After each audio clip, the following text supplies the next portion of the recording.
Or wait, what? I just realized. Guys, we don't do co-streaming every week. I didn't just realize that, but it kind of dawned on me again. I would have I would have much rather when I talked to Riot about like why they took away the co-streaming for every single week, if like the person I talked to didn't like corporate speak me super hard. You know, here's how I envision the conversation to go, right?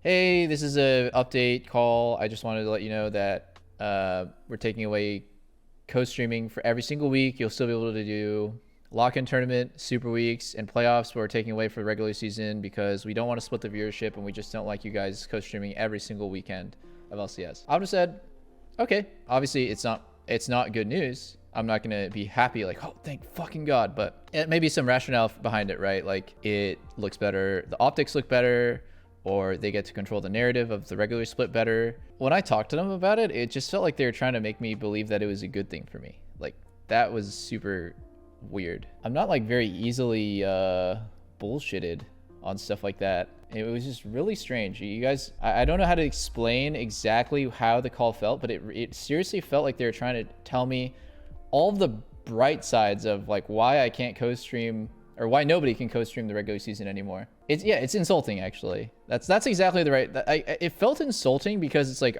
do you really think I'm so stupid that I could take the silver lining of this and feel like it's a win? Obviously not, right? Like it doesn't make sense that overall is a win. But if you're straightforward, I will appreciate, you know, we don't like it because XYZ, so we're taking it away. It's, you know, LCS is not I don't have the privilege. I don't like have the right to co-stream any of LCS. It's a privilege that every co-streamer is able to do it at all. So it's not like fucking I'm out here like demanding like, no, this is bullshit. It's their product. They can do whatever the fuck they want with it. They could make it so that nobody can even upload VODs of LCS except for them, right? Because it's their broadcast. So they're doing everyone a huge solid by letting people co-stream it. It's just the way that it was framed was so bizarre. I think the real truth of it is they don't like that they can't control the narrative and that the co-streamers actually control more of the narrative than the actual official broadcast. Because, you know, people would value the opinion of me, Sneaky, and Meteos, and like our thoughts flow a lot more naturally and understandably than the main broadcast sometimes. So they don't like that we control the narrative on which teams are good and bad, which players are interesting and uninteresting,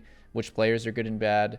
If somebody is having a bad week, like I remember last year, Jizuke was like such a hot topic. I remember like a huge point of conversation was like, you guys are just Jizuke haters, but people only said that when Jizuke started playing well, but he was actually running it down, right? Like for the times that me, Sneaky, and Meteos were saying Jizuke is just like randomly coin flipping shit when he doesn't have to, and he's throwing, he actually was coin flipping shit randomly and throwing. And then he had a great streak where we were like praising him and saying like, man, Jizuke is such an insane carry in these games. Like he's playing so much better. He's playing so well.